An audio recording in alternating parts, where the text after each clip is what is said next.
Rádio Rio de Janeiro, a emissora da Fraternidade, passa a apresentar Luz na Penumbra, programa que leva ao seu coração a mensagem da doutrina espírita.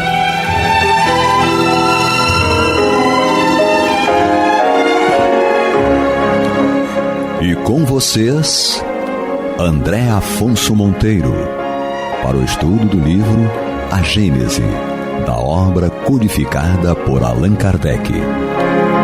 Olá, amigo ouvinte da Rádio Rio de Janeiro, emissora da Fraternidade, a rádio que toda a família pode ouvir, programa Luz na Penumbra, com o estudo da obra A Gênese, comigo, André Monteiro, e aqui também mais uma vez conosco o nosso querido Alexandre Almeida. Seja bem-vindo, Alexandre. Obrigado, André. Votos muita paz a todos. É sempre uma alegria estudar com todos vocês. Muito bem. E ali na técnica, o nosso querido Pablito.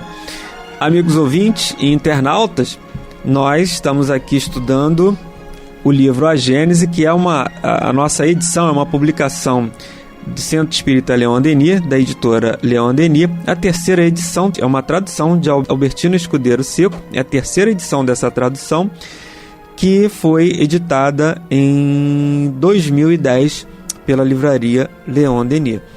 E estamos aqui no capítulo 15, né, Alexandre? Os Perfeito. Milagres do Evangelho.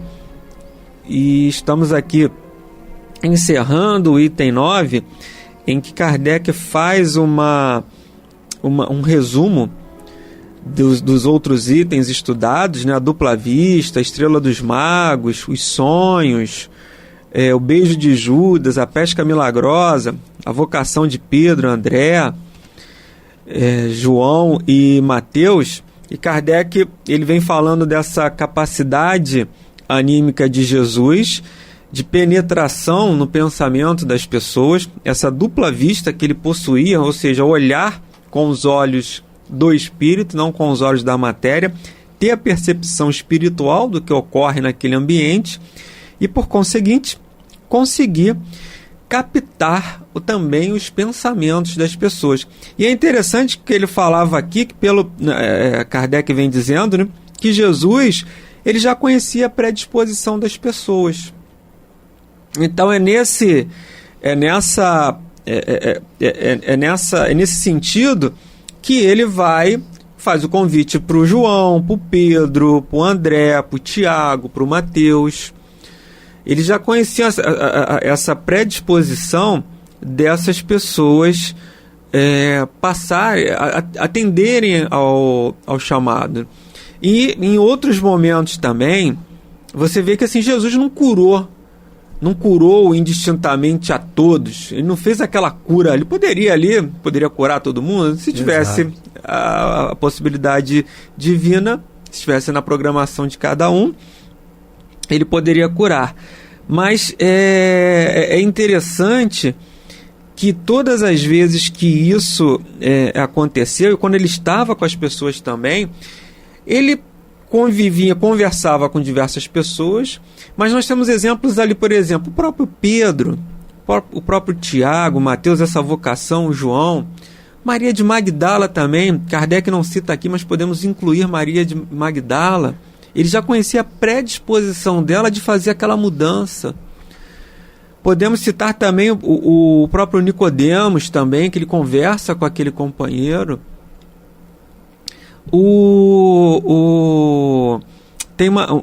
Também podemos citar aqui aquela história, me fugiu até o nome do personagem agora, aquele que era um publicano que estava em cima da árvore, que até alguns dizem que foi uma das encarnações de Bezerra de Menezes. Agora me fugiu o nome dele aqui.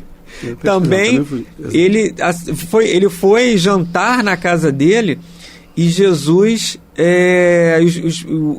os próprios discípulos ficaram assim um pouco assustados. Mas você aqui na casa de um publicano, porque o publicano ele era visto como uma pessoa bem complicada, porque ele era o cobrador de impostos, era uma pessoa assim muito mal vista e discriminada no seio da comunidade do povo hebreu. Então, mas ele sabia a predisposição daquelas pessoas ao bem. A própria mulher adúltera, você vê que ele, quando conversa com ela, ele já sabia a disposição íntima dela de fazer uma mudança na sua vida.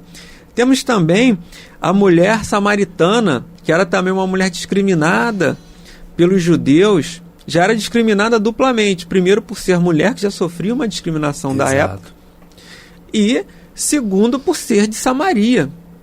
Então ele passa pelo caminho mais difícil. Será que ele já não sabia que essa pessoa estava esperando lá? Com certeza. Mas Jesus, a gente vai por aqui? Vamos por aqui. Era o caminho mais difícil. Porque para a cidade que eles se dirigiam, aquele caminho era incomum. Então ele passa ali naquela cidade, nas fronteiras daquela cidade, da Samaria, encontra a mulher no poço e desenvolve aquele raciocínio com ela. Muito interessante. Também que a gente não vai entrar aqui no mérito para não desfocar um pouco do nosso tema. Mas você vê que foram tudo possibilidades que Jesus, ele, da mesma forma, né, que ele vê o jumento que estava amarrado, ele sabia que tinha alguém, tinha aquela mulher que estava naquele posto, que ela estaria ali e que eles iam se encontrar e que ela depois passa a divulgar o Evangelho. Ela passa a estudar o Evangelho e ser mais uma evangelizadora da mensagem do Cristo. Ele sabia que isso acontecia. Da mesma forma também que ele fala para os discípulos: não vá ter com gentios. Ide primeiro ao povo de Israel e reunir as minhas ovelhas. Porque ele sabia que os obstáculos seriam grandes. E também teve a percepção do evento de Paulo de Tarso, de Saulo, que era um perseguidor, mas ele sabia que a predisposição íntima de Saulo era desenvolver o cristianismo. E Saulo, convertido, passa a se chamar Paulo e se torna, se o cristianismo hoje é o que é, nós agradecemos a Paulo pelas suas viagens, pelas suas cartas. Divulgou, espalhou o cristianismo. Ele acaba sendo o apóstolo dos gentios, né? Porque ele vai ter, os gentios eram aqueles que não eram da nação do povo hebreu, do povo judeu. Eram politeístas, muitos eram ateus. Então Paulo é esse que vai evangelizar esse povo. E Jesus é que, quando ele vai perseguir, tem aquela famosa passagem lá da porta de Damasco, que Saulo dali deixa de ser um perseguidor dos cristãos e passa a ser um propagador e um divulgador do cristianismo. Mas tudo isso é inerente à predisposição íntima de cada um, né, Alexandre? E também da programação espiritual que aquela pessoa teve. É óbvio que esse aqui não foi por acaso, já havia uma programação espiritual. Eu, você, o Pablo, nós estamos aqui, nós de alguma maneira já programamos lá no mundo espiritual, não as linhas, os detalhes, mínimos detalhes. De a gente não programa, no dia X do mês Y do ano Z, nós estaremos na hora tal, com a roupa tal, gravando o programa Luz na Penumbra da obra Gênesis. Não, mas nós já nos predispomos a estar reencarnados no mesmo núcleo. Isso. No mesmo núcleo coletivo social. Já definimos com quem nós vamos casar, com quem não vamos, se não vamos, qual a religião que nós vamos desempenhar aqui, qual a profissão. Tudo isso já foi, entre aspas, delineado. Mas aonde vamos trabalhar? Em alguns casos até já definimos em qual casa espírita ou qual templo religioso que nós vamos nos filiar, que já estamos filiados do mundo espiritual, né? Isso sim. Mas os pequenos detalhes não. Aí tem ali o nosso livre-arbítrio para a gente poder mudar isso. Mas essa disposição íntima também, ela é inerente à nossa programação espiritual. Então Jesus enxergava isso. Ó, o Alexandre ali. O Gerson também, né, ele tinha muito isso, né? Ele olhava pra gente, você faz isso aqui, faz aquilo outro. Gerson Simões Monteiro nos convidava. Ele também fazia, guardadas as suas devidas proporções, mas o Gerson fez muito isso aqui. Pescador de almas também. Pescador de almas. Ele, você grava aqui esse programa, faz isso, vem pra cá. A nossa biografia é irrelevante, me permite até o adjetivo, mas nós somos um exemplo, porque Sim. Nós estamos aqui convidados por ele anos atrás, independentemente da vida ter nos possibilitado nos conhecermos ainda garotos. Sim, e aceitamos o convite. Quer dizer, já tínhamos essa predisposição íntima de desenvolver um trabalho. Olha que coisa interessante, né? Será que o Gerson também tinha essa visão, essa dupla visão? Mas aí, certamente, através da mediunidade, também a não intuição. podemos dizer que, não por conta do animismo dele, quem sabe, Sim, né? Inspiração. Exatamente, mas a dupla vista aí está. Se por animismo, pura e simplesmente, ou através da mediunidade, é indiferente. A questão é com certeza, né? E eu brinquei aqui, peço permissão aos companheiros, tentando ser bem-humorado, e como eu falei, de fato, a nossa autobiografia, sobretudo a minha, é irrelevante, mas aproveitando o gancho, eu me recordo quando ele me fez um convite, e eu, indeciso, muitas das vezes, já tínhamos passado 2 meses, e um dia eu fui assistir uma palestra no Leon Denis. Ele estava com tempo, estava voltando do trabalho, e vou assistir uma palestra no Leon Denis. Mas não sabia que o seu Gerson era o palestrante da noite. E cheguei lá, um centro cheio, como de costume, foi até a fila do banheiro, e aí, de repente, quando eu estou lá, depois de uns 5, 10 minutos naquela fila, quem sai? Abre a porta. O Gerson. E ele já chegou, eu tive a impressão dele não me ver, certo? E aí, de repente, ele chegou para mim e falou assim, e aí, vai aceitar o meu convite? E foram N encontros assim, sabe? Então, na verdade, nós temos na vida, a vida vai nos possibilitar ir ao encontro desses compromissos. Por isso que o fulano encontrou com a ciclana numa viagem, namoraram, casaram. Às vezes a pessoa pensa, como é que pode? Eu conheci minha esposa em tal lugar. Ou seja, a vida vai costurando elementos. Os espíritos vão contribuindo para quê? Aquilo que você falou, não os detalhes, né? Ninguém programou viajar nesta ou naquela empresa de ônibus, no voo tal ou no horário tal do ônibus. Mas você vai reencontrar fulano. Mas aí, se de repente você, por conta do livre-arbítrio, está tomando um outro caminho, a vida vai trabalhar a favor para que aquela programação reencarnatória se... Então os espíritos vão atuar. Não, André, você pega esse caminho, pega esse ônibus, ou vai possibilitar um trabalho para você viajar e você encontrar a pessoa, enfim, as circunstâncias. Então Jesus reencontrou esses personagens que tinham assumido o compromisso no plano espiritual de dar a sua parcela de contribuição. Eu, na minha modesta interpretação, acredito que aquela célebre frase de Jesus para Saulo tenha sido mais ou menos no seguinte sentido: Saulo, pensa, por que tanta perseguição? Porque Jesus sabia que ele tinha o conhecimento de tudo aquilo que ele achava que não tinha, mesmo sem tê-lo conhecido, sem ter bebido diretamente da fonte. Pensa, reflete. O que você está fazendo? Será que essa perseguição, na verdade, dentro de você não tem um conflito?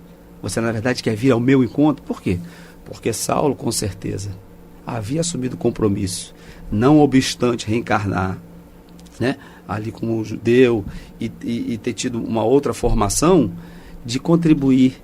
Ou seja, ele não teve diretamente com Jesus, mas já tinha toda uma bagagem espiritual que lhe dava condição para exercer aquela função. Então, quando Jesus encontrou com todos esses personagens, tinha, né, as vibrações espirituais destes, os seus respectivos pensamentos, a predisposição íntima que você falou e os espíritos à volta contribuindo. Então, ele tinha todo um contexto que ele deixava numa situação confortável para atuar de uma forma bem objetiva. Ora, se um espírito iluminado já consegue nos inspirar, intuir em nosso favor, imagine Jesus, né, que estaria atuando diretamente, dizendo, por que você me persegue? Não, faça isso, ou as advertências dele. Então nós temos que estarmos atentos a tudo aquilo que a vida nos convoca acerca da questão espiritual, as nossas intuições, os nossos pensamentos. Daí a importância da prece e da vigilância, que vai nos colocar em sintonia com aquilo que é o melhor para nós. Amigos ouvintes, nós estamos estudando o capítulo 15 da obra Gênesis, os Milagres do Evangelho, item 9, Comigo, André Monteiro, também aqui o nosso querido Alexandre Almeida e ali na técnica o Pablito. Mas Kardec ele continua aqui finalizando o item agora, Alexandre, dizendo o seguinte, ó. Muitas vezes, supondo que um pensamento se acha sepultado nos refolhos da alma, o homem não suspeita que traz em si um espelho que o reflete, um revelador na sua própria irradiação fluídica, que se encontra impregnada desse pensamento. Então, o fluido, como nós já estudamos nos itens anteriores, no capítulo 14, ele vai ser esse condutor, né? Imagine um grande aquário, tem a água ali, né? E nós estamos ali, né? No meio daquele, entre nós aqui, esse bem fluido colocado. Nos envolve, né? Se víssemos o mecanismo do mundo invisível que nos cerca, as ramificações dos fios condutores do pensamento que ligam todos os seres inteligentes, corpóreos e incorpóreos, os eflúvios fluídicos carregados das impressões do mundo moral e que, como correntes aéreas, atravessam o espaço, ficaríamos muito menos surpresos diante de certos efeitos que a ignorância atribui ao acaso. E aí ele faz uma remissão ao capítulo 14 dos fluidos, o item 22 e seguinte. Isso aqui é muito interessante, né, Alexandre? Porque Paulo já falava isso, já citamos Paulo aqui, né? Tem uma nuvem de testemunhas, de uma nuvem de testemunhas, né? Ele cita isso em uma das suas cartas. Os Espíritos falam aqui também que estamos sempre em O Livro dos Espíritos, que nós estamos em constante interação com o mundo espiritual. E Kardec ele limita aqui esse pensamento à questão da possibilidade de Jesus interagir conosco pelo nosso pensamento, e aquilo que a gente acha que está aqui escondido em nós, ele está irradiando. E por isso que até que nós falamos da questão do médium, né, quando vai no atendimento fraterno, porque ele entra naquela sintonia, exato, capta aquele pensamento. Nem sempre isso acontece, mas na maioria das vezes pode ocorrer. E isso se dá tanto para as coisas boas... Sem dúvida. É porque a sintonia... Por exemplo, para a gente sintonizar a Rádio Rio de Janeiro, nós temos que ter um aparelho receptor, um radinho de pilha, um radinho elétrico, seja o que for, mas que pegue lá essa onda AM, essa frequência AM.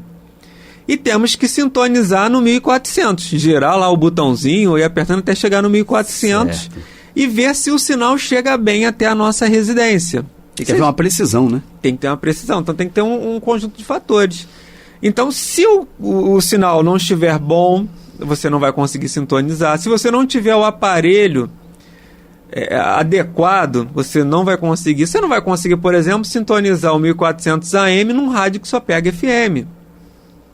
Então, da mesma forma, aí eu pergunto para você, Alexandre, se eu estou com pensamentos negativos, com pensamentos assim de raiva, de ódio, de desejo de vingança, qual a frequência, qual a sintonia, quais os espíritos que eu vou me sintonizar? É diferente se eu estou numa dificuldade, aí eu entro em prece e oro para Deus, oro para os bons espíritos.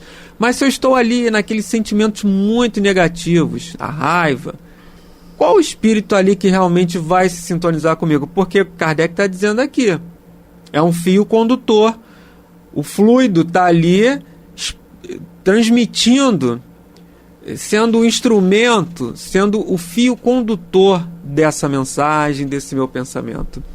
Você refletiu ou nos propôs a reflexão ainda há pouco, a colocação de Kardec de que se nós tivéssemos olhos de ver, né, o que está à nossa volta, no plano invisível, nós iríamos vislumbrar todos esse mecanismo, né, como se fossem caminhos, esses fios condutores, e que o fluido, ele é o condutor. Então, o pensamento, por ser matéria, através desses fluidos, nós exteriorizamos essas vibrações. Então, quando estamos com o pensamento em harmonia, por exemplo, na prece, como você colocou, naturalmente, que vamos, por uma questão de precisão, conforme o exemplo que você deu do rádio, encontrar fluidos da mesma proporção, né, das mesmas características. Em contrapartida, se estamos com o pensamento e com as ideias conturbadas, os fluidos que serão emanados serão compatíveis com aqueles que estão à nossa volta. Então, muito provavelmente, por que não dizer certamente, através dessa mesma precisão, nós vamos entrar em sintonia com essas mentes que também estão exteriorizando vibrações pesadas. André Luiz, no livro No Mundo Maior, ele coloca que quando nós pensamos alguma coisa, esse pensamento ele se exterioriza, né? Ele irradia, melhor dizendo, para o universo e atrai magneticamente exatamente as vibrações e os fluidos característicos com esses, mas retorna ao ponto de origem. Aí eu lembrei de Francisco de Assis, é dando que se recebe. Então, quando, por exemplo, então nós já sabemos, olha a justiça divina, essa recompensa, ela é imediata. Se eu externei e irradiei um pensamento bom, automaticamente ele atrai as vibrações compatíveis com esse, mas como é da lei isso voltar ao ponto de origem, eu recebo muito mais. Da mesma forma como você colocou. Se eu, infelizmente, estou com um pensamento pesado, um pensamento criminoso, essas vibrações pesadas vão atrair vibrações características e voltam também ao ponto de origem. Isso é que muitas das vezes vai nos deixar com aquela patologia, doentes emocionalmente. Sim. E eu acho que um exemplo, se você me permitir, do próprio Evangelho, da própria Escritura, é que, porque diferente do rádio, que nós colocamos aqui como analogia, uma vez sintonizado ele fica, né? Se nós não formos lá. Agora, a nossa mente, como o ser humano ele não para de pensar, para nós sairmos dessa sintonia, de segundo a segundo... Não, nós temos Pedro. E eu acho que é essa passagem. Se você quiser, você pode continuar. É aquele que Jesus pergunta, né? Pedro, que dizem os homens sobre mim? Mais ou menos assim. E aí Pedro diz... diz você é o filho de Deus. Isso. Né? E aí o Messias, ele... aí Jesus fala assim, tipo, aleluia, Pedro, isso, né? Porque não foi nenhum homem que te disse isso, mas foi meu Pai que está no céu. O que está dizendo? Isso aí foi... Você foi inspirado. Você foi inspirado pelo alto. Aí logo a seguir, Pedro fala uma bobagem, não me recordo agora o que Jesus foi. Jesus diz que ia deixá-los. E aí Pedro fica... você está endemoniado. Né? Sai de mim, porque você está... mais ou menos isso. Quando Jesus disse que ia deixá-los, que ia morrer, aí Pedro ficou nervoso, não pode, mestre, não pode. Aí Jesus já percebeu que ele estava em sintonia com ele, falou, sai dele. Ou seja, naquela fração de segundo, Pedro, que estava em sintonia com o alto, deu sintonia. Então, o que você colocou é extremamente importante, sobretudo para nós médios, é claro que para todas as pessoas, porque uma vez sendo instrumento, né, dessa comunicação entre esses dois mundos, o médium ele vai ter um papel preponderante nessa questão. Sim, sim. Fora da casa espírita, dentro da casa espírita, já que ele será um instrumento, então esse pensamento tem que estar sob vigilância para evitarmos essa sintonia muitas das vezes desagradável. Isso tem aquela questão que quando você está numa perturbação, num momento difícil, triste, doente, aí você, num momento de lucidez, você faz uma prece, óbvio, se você está mal, está passando por uma dificuldade, você vai estar ali com o pensamento prejudicado, mas porque o seu íntimo está assim, mas você faz uma prece e você se eleva. Você eleva ali o seu pensamento. E o Leon Denis, ele diz isso no livro No Invisível, que para sintonia com os bons espíritos, os espíritos estão numa faixa, nós estamos em uma faixa bem inferior, e aí você tem que elevar o seu pensamento, e os espíritos também, não é que ele reduz a vibração dele, né, mas ele dá ele coloca numa condição para que essa comunicação aconteça, porque ele está numa outra esfera, num outro plano, um espírito elevado. Numa outra configuração, né? Numa outra versão. Então ele tem que meio que baixar um pouco a frequência dele, né? Mas, amigos ouvintes, nós chegamos ao final do programa de hoje, desejando muita paz em seus corações. Volte muita paz a todos, obrigado. Você está ouvindo pela Rádio Rio de Janeiro o programa Luz na Penumbra.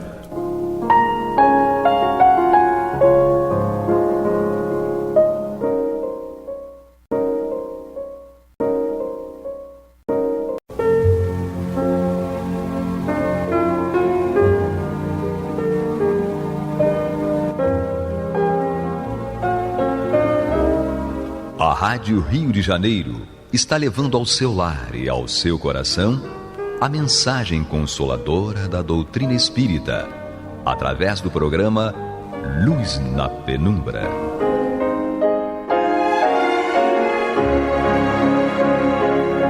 E agora com vocês, Nádia do Couto Vale, para comentar o céu e o inferno, ou a justiça divina segundo o Espiritismo, da obra codificada por Allan Kardec.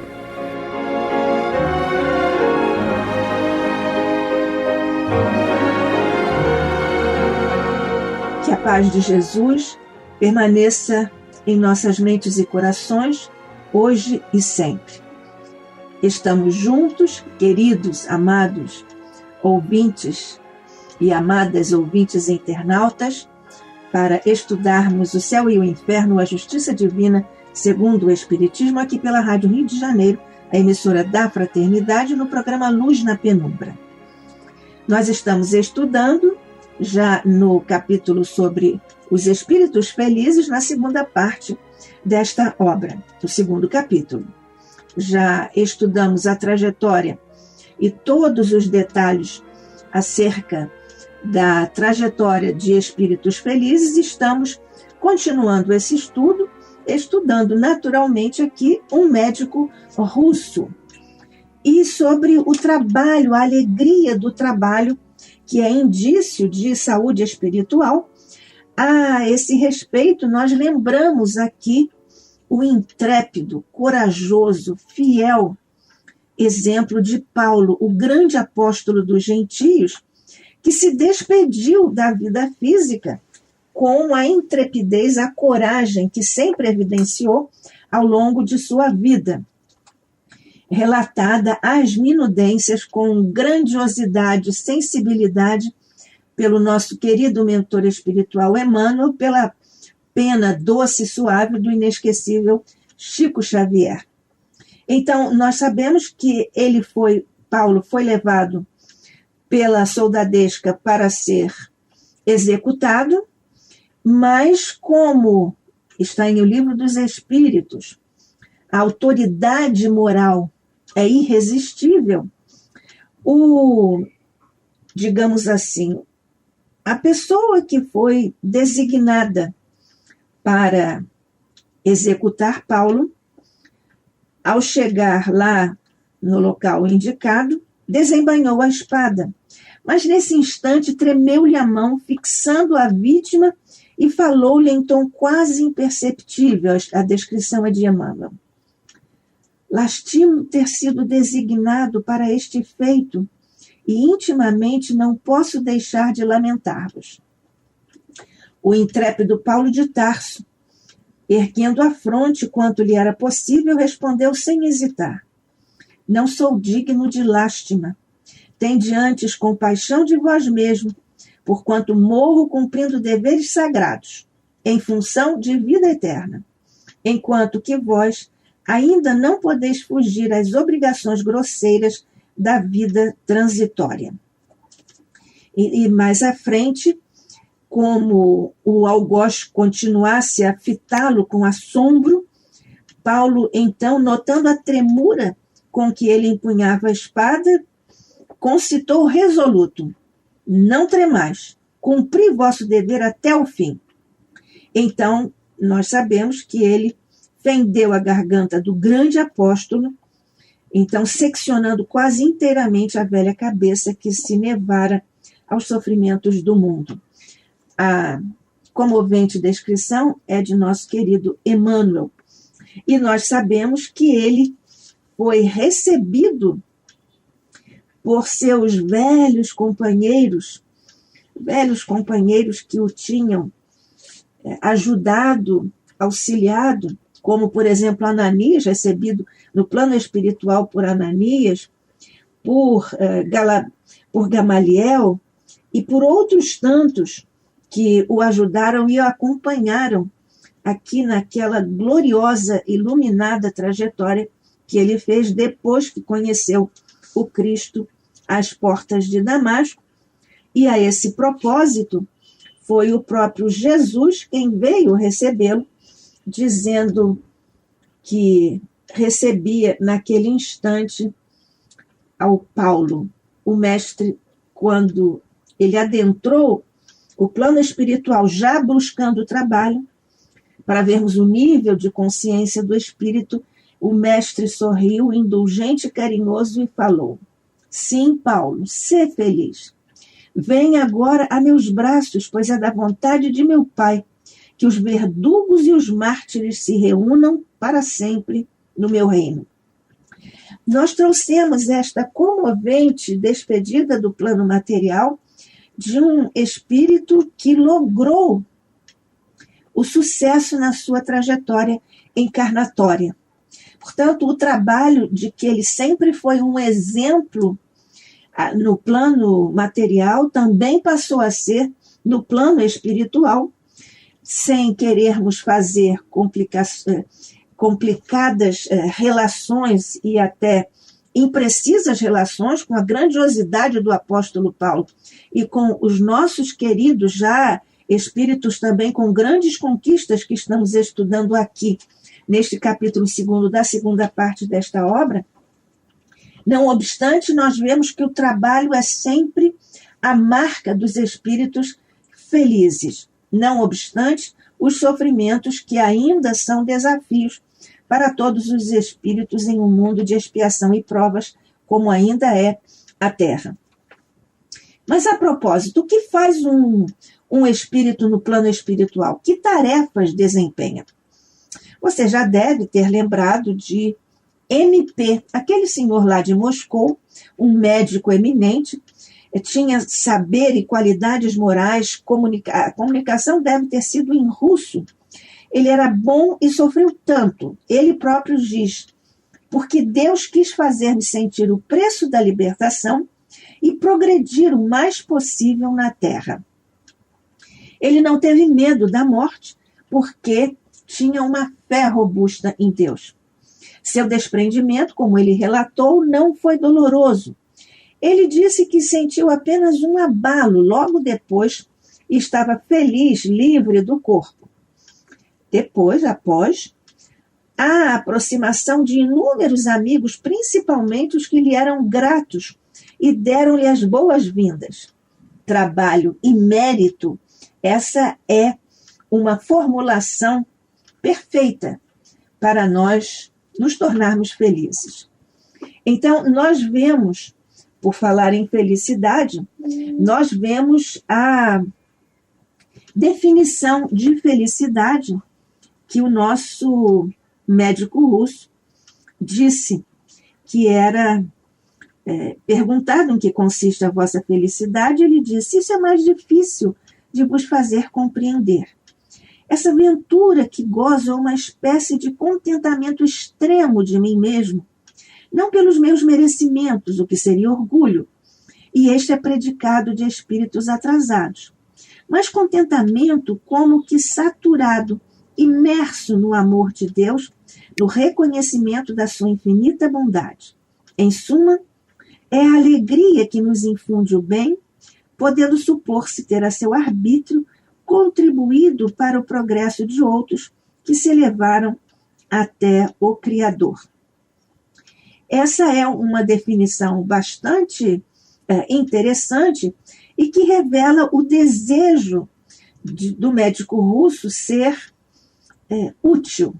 Esse desejo de ser útil está explicitado pelo próprio Espírito à mesa mediúnica na pergunta subsequente a essa sobre a felicidade.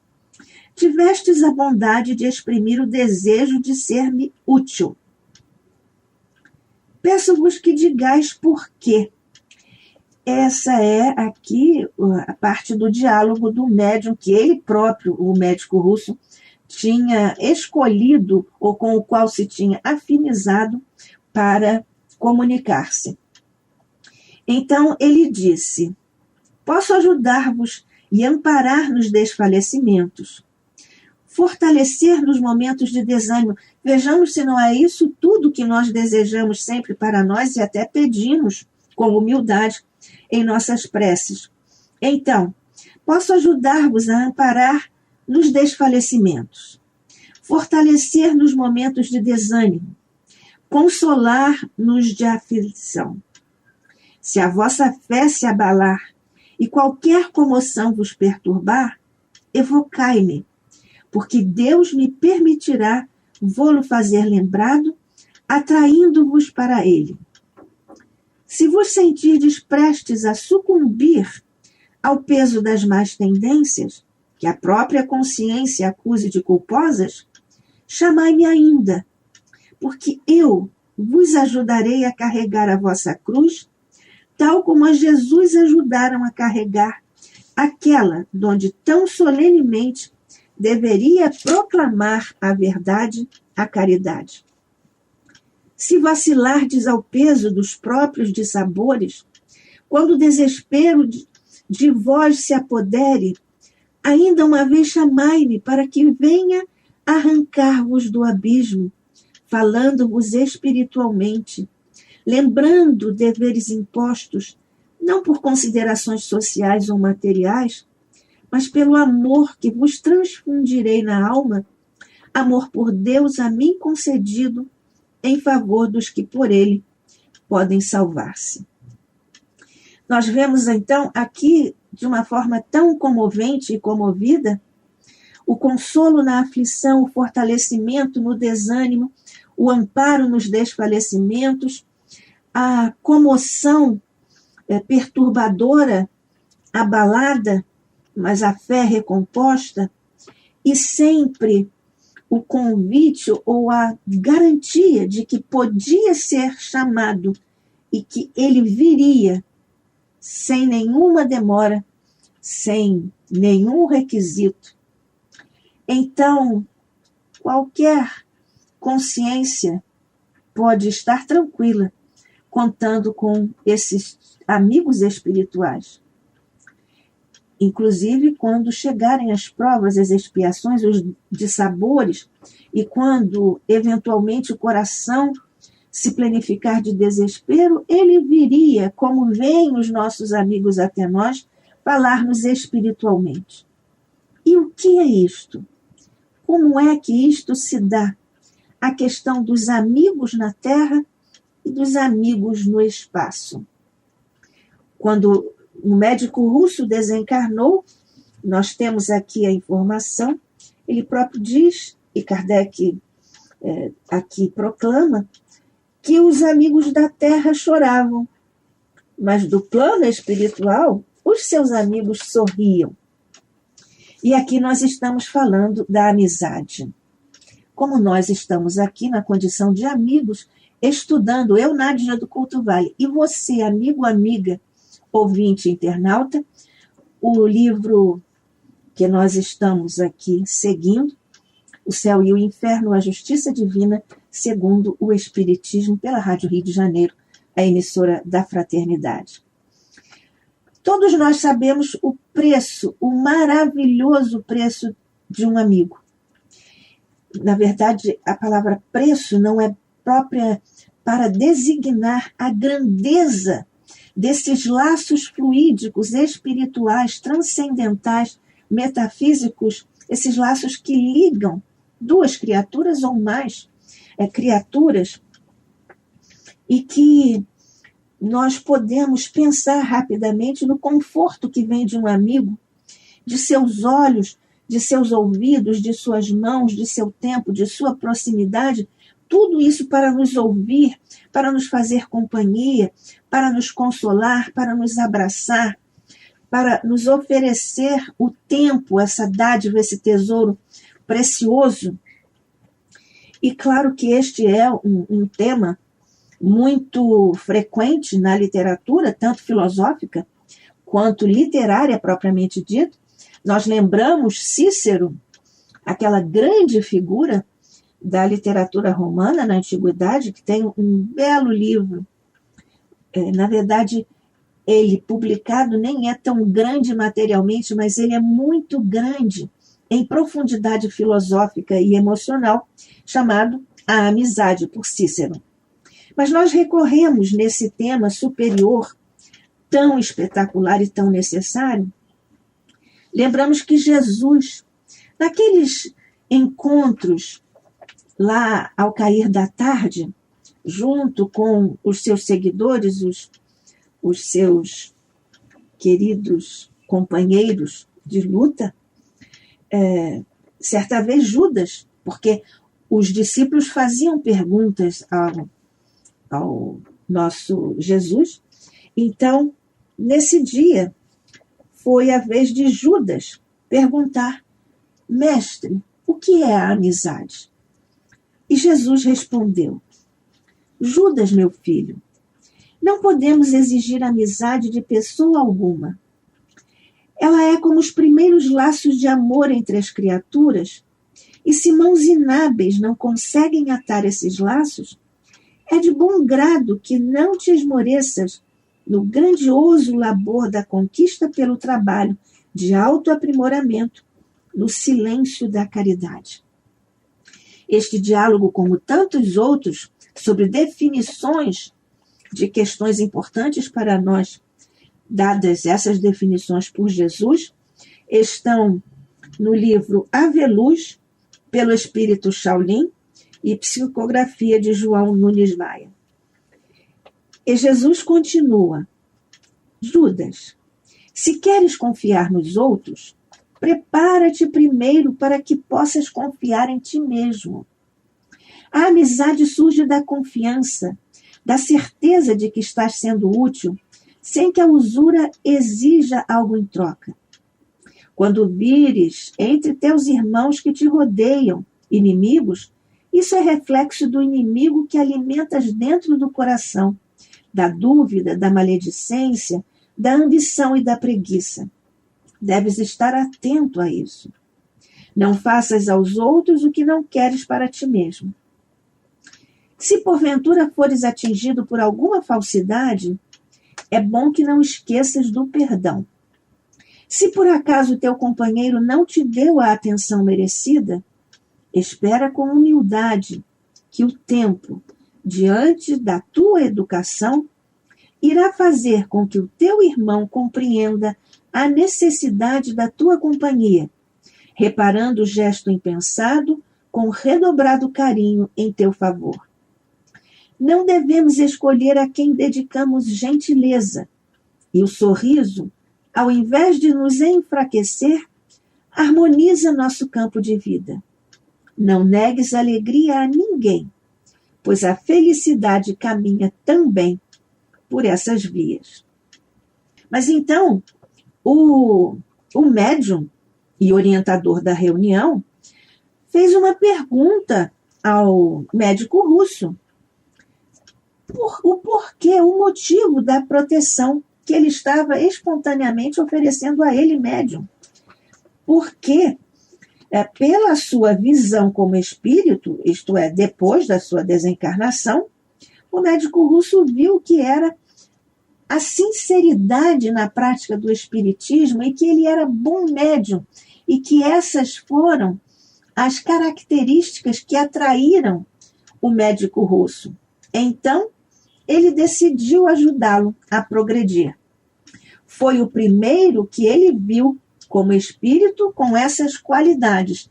Aqui nós vemos também como é importante nós termos o nosso procedimento, pensar, e a nossa voz, a nossa fala, tudo isso regrado e alinhado com a lei de amor de Deus, com o Espiritismo e com o Evangelho de Jesus, porque isso é uma espécie de gravação, de fachada para nós, fachada vibratória, porque somos reconhecidos por isso. E é exatamente aqui justo nós lembrarmos o efeito multiplicador do trabalho do médium, inclusive no plano espiritual, de tal forma que ele pôde ser reconhecido assim, pela sinceridade com que esse médium praticava o espiritismo, tornando-se, portanto, bom médium. E então o nosso médico termina assim a sua orientação ao médium. Ele diz: desanimar nunca, caminhar sempre, apesar dos pedregulhos. Tomai-me por apoio nos momentos de desânimo. Que consolação e que promessa mais acolhedora, mais comovente do que esta.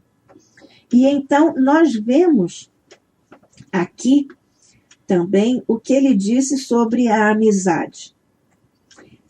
O médico russo dizendo ao médium: certo, na terra tendes amigos, os quais, compartilhando das vossas angústias, talvez já vos tenham salvo. Em momentos aflitivos, tratais de procurar esses amigos que dão conselhos, apoio, carícias. Pois bem, ficais certo de que no espaço também podeis ter amigos úteis e prestantes. É uma consolação poder-se dizer: quando eu morrer, enquanto à cabeceira do leito os amigos da terra chorarem e pedirem, os do espaço no limiar da vida irão sorridentes conduzir-me ao lugar adequado aos meus méritos e virtudes. Realmente um imenso consolo para todos nós, e o próprio médico russo admite que o protegido está longe da perfeição, mas há atenuantes para as imperfeições do seu protegido, e ele cita o ardor nas práticas doutrinárias sãs, o cuidado em manter a fé dos que o ouvem, o aconselhamento ou aconselhar a caridade, a bondade, a benevolência, mesmo para os que se conduzem mal para com ele, o protegido. A resistência aos instintos de cólera que o protegido poderia descarregar nos que o afligissem e que lhe desconhecessem as intenções. E lembra enfaticamente ao médium: o perdão das ofensas, uma das mais poderosas atenuantes do mal. E um conselho: desenvolver pelo esforço próprio as graças vindas de Deus para cooperar na salvação do próximo. Essa é uma situação das mais maravilhosas que nós temos como orientação para progredirmos espiritualmente e nos tornarmos espíritos felizes. Então, nessa circunstância, nós vemos que o conselho é para desenvolver cada qual pelo esforço próprio.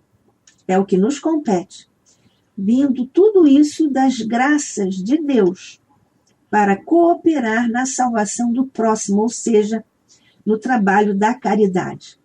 Temos, então, nesse particular, uma mensagem do médico russo ao seu protegido, que ele identificou pela vibração, por uma espécie de retrato vibratório, pela prática sincera do espiritismo e como bom médium que estava a serviço do bem. Então, é assim que o médico russo se despede do seu protegido. Vou deixar-vos, porém contai sempre comigo. Preciso se faz modereis as ideias terrenas, vivendo o mais possível com os amigos do espaço. Aos nossos amigos do espaço, neste instante, com o coração enternecido por tudo que deles temos recebido, rogamos a Jesus lhes multiplique as bênçãos e as luzes por sobre seus corações e seus caminhos. Que a paz, Mestre, do teu coração esteja com eles, como te pedimos, que esteja agora também conosco. Que assim seja, sob a graça de nosso Pai.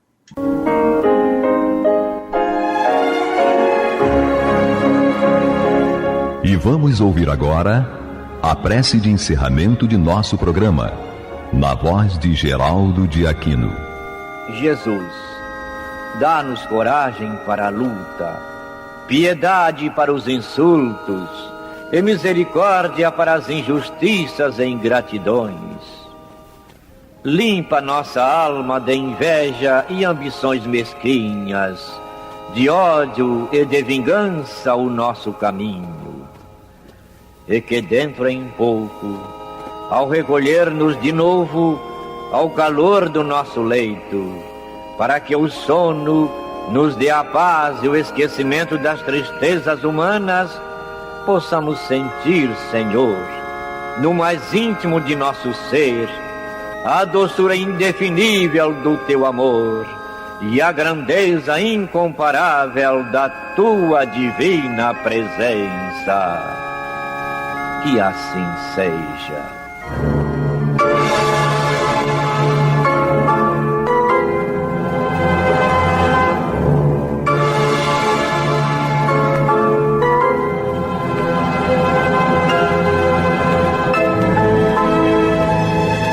Acabamos de apresentar o programa Luz na Penumbra, que voltará a ser apresentado amanhã às 21 horas nesta emissora.